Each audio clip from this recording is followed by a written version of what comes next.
गांधीनगर में आज सजेगा नरेंद्र मोदी का दिल्ली दरबार। शपथ से पहले शपथ की तैयारी पर आज शीर्ष नेताओं के साथ बैठक करेंगे मोदी। जी हां, बीजेपी के पीएम उम्मीदवार नरेंद्र मोदी के साथ चुनावी नतीजे के बाद के हालात पर चर्चा के लिए पार्टी अध्यक्ष राजनाथ सिंह, अरुण जेटली और नितिन गडकरी आज गांधीनगर पहुंच रहे हैं।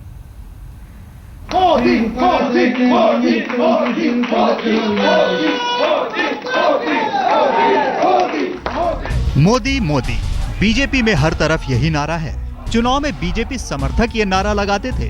एग्जिट पोल में बीजेपी सरकार बनने का अनुमान सामने आने के बाद अब नेता भी यही नारा लगाने लगे हैं।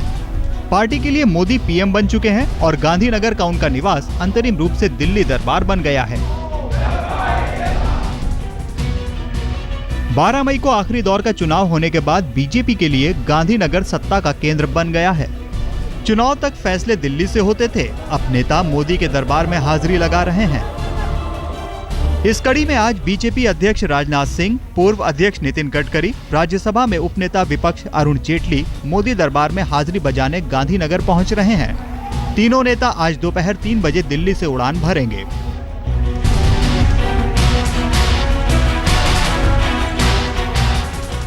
दरअसल मुलाकातों का ये दौर 16 मई की तैयारी का एक हिस्सा है। 16 मई को लोकसभा चुनाव के नतीजे आएंगे। अटकलें हैं कि इस बैठक में चुनाव बाद के हालात पर रणनीति तैयार होगी। 16 मई को वोटों की गिनती के बाद पैदा होने वाले सियासी हालात को लेकर भी इस मुलाकात में चर्चा होगी। यानी अगर एग्जिट पोल के नतीजों के मुताबिक एनडीए को बहुमत मिला तो सरकार का स्वरूप कैसा होगा, और अगर गठबंधन बहुमत से दूर रह गया तो सरकार बनाने के लिए क्या रणनीति होगी, इन तमाम मुद्दों पर माथापच्ची होगी। हालांकि गडकरी पहले ही संकेत दे चुके हैं, जो दल साथ आना चाहे उनका स्वागत है। राज्य में नरेंद्र भाई के नेतृत्व में चाहे विपक्ष भी सरकार कहीं हो, सबके साथ न्याय होगा और सबके साथ केंद्र की तरफ से सहयोग मिलेगा। और नरेंद्र भाई की, मेरी और भारतीय जनता पार्टी की और एनडीए की भूमिका यही है कि जो लोग हमारे साथ आना चाहते हैं सबको साथ में लेकर हम आगे जाएंगे। फिलहाल बीजेपी यही मानकर चल रही है कि उसे आसानी से बहुमत मिल जाएगा। इसलिए सूत्रों के मुताबिक मोदी के साथ तीनों नेताओं की मंत्रणा सरकार बनाने की रणनीति पर ही केंद्रित होगी। गौरतलब है कि 12 मई को छत्तीसगढ़ के सीएम रमन सिंह, पूर्व अध्यक्ष नितिन गडकरी और एनपीपी अध्यक्ष पीएस संगमा मोदी से मुलाकात कर चुके हैं। और मुलाकात के बाद तीनों नेताओं ने जो कुछ कहा उससे यही जाहिर हुआ कि सबने मान लिया है कि मोदी पीएम बन चुके हैं। बिना एक भी कार्यक्रम मिस किए पूरे देश में घूमते रहे, तो मैं अपनी ओर से छत्तीसगढ़ के 2.5 करोड़ जनता की ओर से उन्हें बधाई भी देने आया था, शुभकामना भी देने आया था कि चुनाव का परिणाम निकलने वाला है और प्रधानमंत्री नरेंद्र मोदी जी बनेंगे। देखिए, इसके बाद में जो कुछ निर्णय होगा वो पार्टी करेगी, नरेंद्र भाई करेंगे और पार्टी के अध्यक्ष करेंगे। हमारे पार्टी का कोई मालिक नहीं है। हमारे पार्टी के नेता अब नरेंद्र भाई है और नरेंद्र भाई नेता होने के बाद में भी हमारे यहाँ निर्णय सब मिलकर चर्चा करके होते हैं, क्योंकि हम लोकतांत्रिक पार्टी है। माहौल तो आज नहीं है, पिछले 2 महीने से माहौल हो रहा है। माहौल तो एनडी का ही माहौल है, मोदी साहब का ही माहौल है। फ्यूचर प्राइम मिनिस्टर का साथ ही मीटिंग हुआ है आज। सरकार गठन को लेकर जहां बीजेपी नेता आपस में मंत्रणा में लगे हैं, वहीं संघ के साथ भी लगातार बातचीत चल रही है। 10 मई को चुनाव प्रचार खत्म होते ही मोदी संघ में हाजिरी लगाने पहुंच चुके थे। राजनाथ सिंह और नितिन गडकरी भी संघ नेताओं के संपर्क में हैं। ऐसे में सवाल उठ रहे हैं कि क्या बीजेपी की सरकार बनने पर सत्ता के 2 केंद्र बनेंगे। 10 मई को आखिरी दौर का चुनाव प्रचार खत्म हुआ और बीजेपी के पीएम उम्मीदवार नरेंद्र मोदी संघ की शरण में थे। शायद मोदी जानते हैं कि प्रचार में लहराने वाली भीड़ सिर्फ उनकी शख्सियत या पार्टी की ताकत से नहीं उमड़ी, बल्कि मोदी के लिए उस भीड़ को जुटाने में संघ की बड़ी भूमिका रही। आज तक से खास बातचीत में आरएसएस के राम माधव ने इसे स्वीकार भी किया। देश में वोटिंग परसेंटेज व्यापक बढ़ा। इस बार कई राज्यों में वोटिंग परसेंटेज बढ़ा। उसमें कुछ श्रेय आपको संघ को भी देना पड़ेगा, क्योंकि हमने विशेष एक प्रयास किया कि वोटिंग के दिन वोटर जरूर वोट करने जाए। शायद इसीलिए चुनाव प्रचार से छुट्टी मिलते ही संघ की शरण में गए थे मोदी। लेकिन मोदी शरणागत रहेंगे या नहीं, ये तो भविष्य जानता है। लेकिन सत्ता मिलने की सूरत में उन्हें कुछ दिनों तक संघ को साधना होगा। विरोधी अभी से कहने लगे हैं कि अगर मोदी सरकार बनी तो रिमोट संघ के हाथ में होगा। चुनाव नहीं है तो भी संघ के साथ मिलने जुलना होते रहता है, आपको भी मालूम है। हम ये सब एक वैचारिक परिवार से जुड़े होने के कारण विचारों का आदान प्रदान, एक्सचेंज ऑफ नोट्स चलते रहता है, पर निर्णय प्रक्रिया में संघ का हस्तक्षेप कभी नहीं रहता है। मैं दोबारा वही कह रहा हूँ।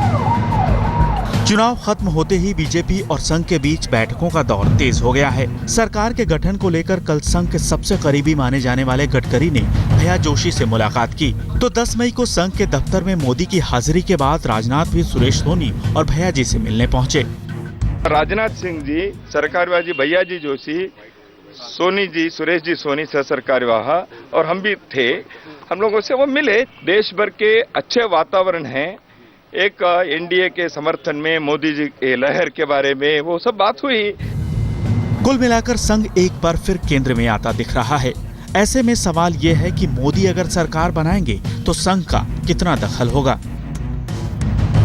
गुजरात में मोदी ने संघ की शाखा भारतीय किसान संघ का निपटारा कर दिया, वीएचपी को दरकिनार किया। प्रवीण तोगड़िया जैसे नेता अलग थलग पड़ गए। संजय जोशी मोदी के आगे तमाम कोशिशों के बावजूद सिर नहीं उठा सके। ऐसे में मोदी संघ के हस्तक्षेप को कब तक स्वीकार करेंगे? यहाँ बड़ी बात सिर्फ ये है कि सत्ता गुजरात की नहीं, देश की चलानी है, जहां सब कुछ हजम करने के लिए मोदी को देर तक चबाना होगा। मोदी इस सच से भी इनकार नहीं कर सकते कि उन्हें देश भर में स्थापित करने के लिए संघ ने ताकत झोंकी। 2012 के कुंभ मेले में ही आरएसएस ने ये ऐलान कर दिया था कि उनकी भावना वही है जो जनता की भावना है। एक अजीब सी स्थिति बन रही है।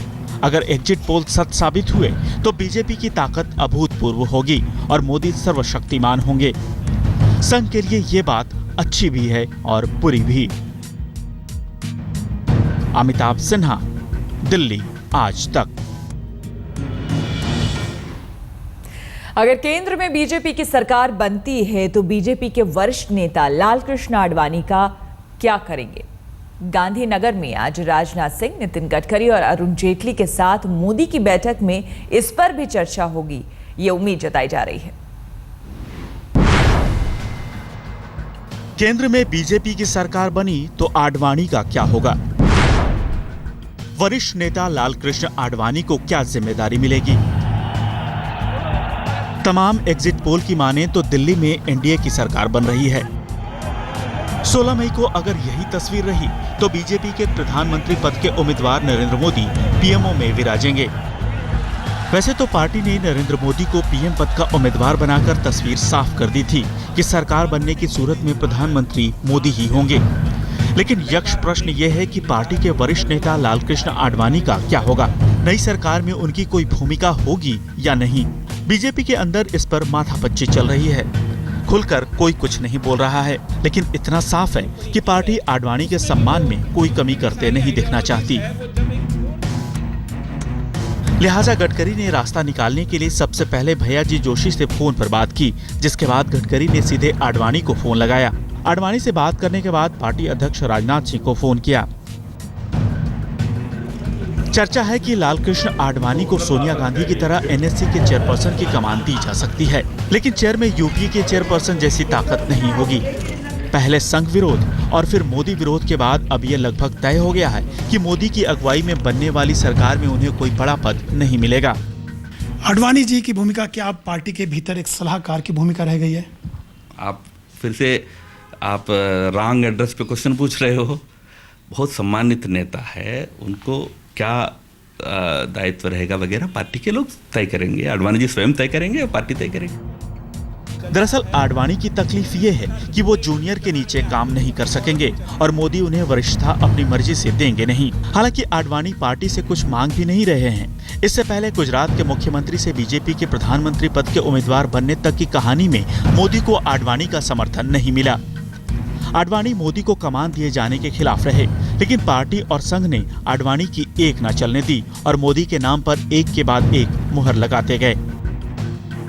संसदीय दल ने यह फैसला किया है कि श्री नरेंद्र मोदी को आगामी लोकसभा चुनाव के लिए प्राइम मिनिस्ट्रियल कैंडिडेट के रूप में प्रोजेक्ट किया जाए। आडवाणी लोकसभा चुनाव मध्य प्रदेश की राजधानी भोपाल से लड़ना चाहते थे। उन्होंने पार्टी में इस बाबत साफ संकेत दिए, लेकिन मोदी के नाम पर रंगी बीजेपी ने आडवाणी की मांग को खारिज कर दिया। भारी दिल से आडवाणी ने गांधीनगर से चुनाव लड़ने के लिए अपनी हामी भर दी। आडवाणी जानते थे कि मोदी का विरोध करेंगे तो गांधीनगर सीट भी बचाना मुश्किल होगा, लिहाजा प्रचार के दौरान मोदी का नाम लेते दिखे। कि इस बार स्पष्ट है कि भारतीय जनता पार्टी के नेतृत्व में सरकार बनेगी और श्री नरेंद्र भाई मोदी देश के नए प्रधानमंत्री बनेंगे। दिलचस्प है कि कभी मोदी की कुर्सी आडवाणी की वजह से बची थी, वही आडवाणी आज मोदी के सहारे गांधीनगर सीट बचाने की कोशिश कर रहे हैं। लेकिन ये भी सच है कि पार्टी आडवाणी की प्रतिष्ठा को कोई आंच नहीं आने देना चाहती। लिहाजा आज राजनाथ, गडकरी और अरुण जेटली अहमदाबाद में मोदी से मिलेंगे और किसी फॉर्मूले तक पहुंचने की कोशिश करेंगे। रीमा पराशर के साथ आज तक ब्यूरो। और बीजेपी में बैठकों का दौर जारी है। मोदी से मिल रहे हैं तमाम नेता, तो संघ के साथ भी मेल मुलाकात का सिलसिला चल रहा है। इन घटनाक्रमों में एक नेता सबसे ज्यादा सक्रिय नजर आ रहे हैं और वो हैं बीजेपी के पूर्व अध्यक्ष नितिन गडकरी। उनकी सक्रियता से सियासी अटकलों का बाजार गर्म हो गया है।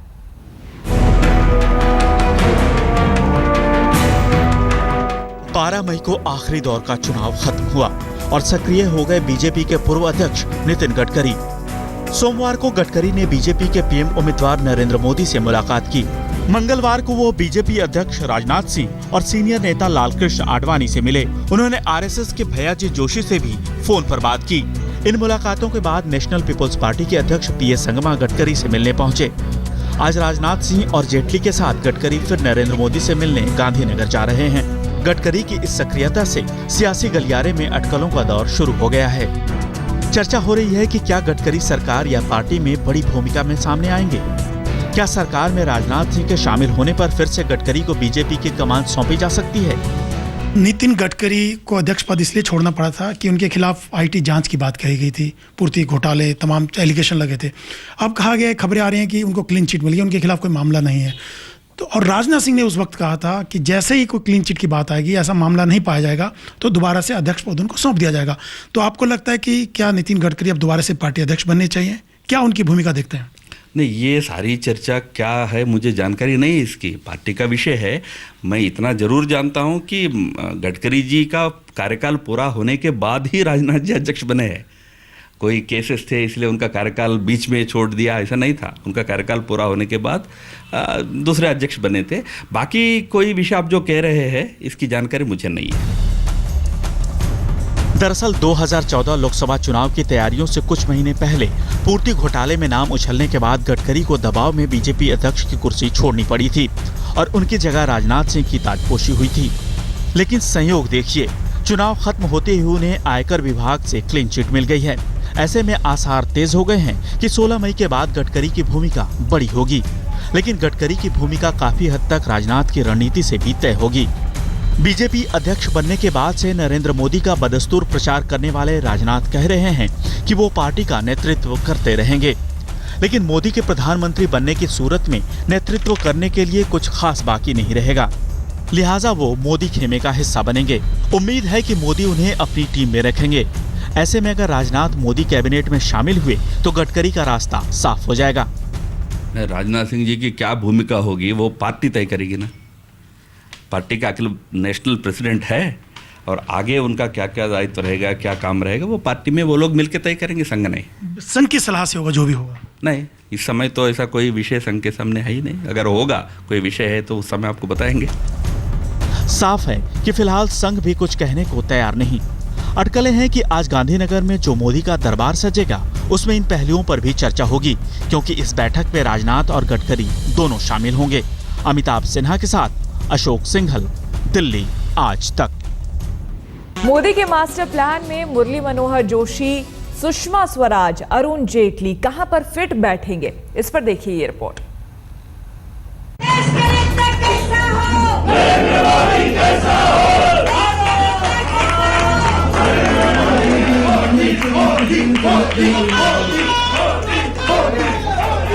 एग्जिट पोल अगर मोदी के लिए सत्ता में एंट्री प्लान का मौका है तो बीजेपी के कई वरिष्ठ नेताओं के लिए अपनी सत्ता बचाए रखने और बनाए रखने के गंभीर फ्यूचर प्लान का समय भी।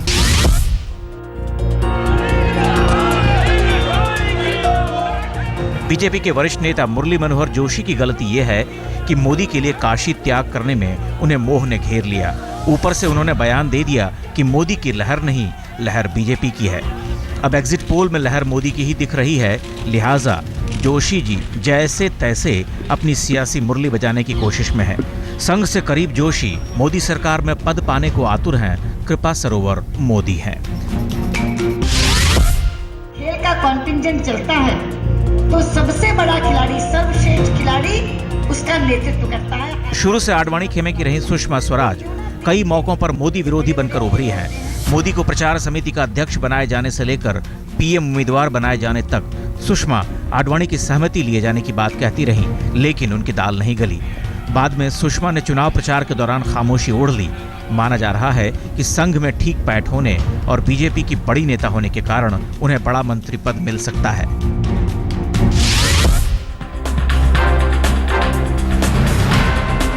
मोदी के प्रमुख रणनीतिकार जेटली चुनाव प्रचार के दौरान मोदी को आगे बढ़ाने में लगे रहे। मोदी पहले ही उनके लिए बड़ा मंत्री पद का ऐलान कर चुके हैं। जेटली का रायसीना हिल में रहना पक्का है। बहरहाल सब कुछ इस बात से तय होगा कि 16 मई का चुनाव परिणाम क्या कहता है। अमिताभ सिन्हा, दिल्ली आज तक।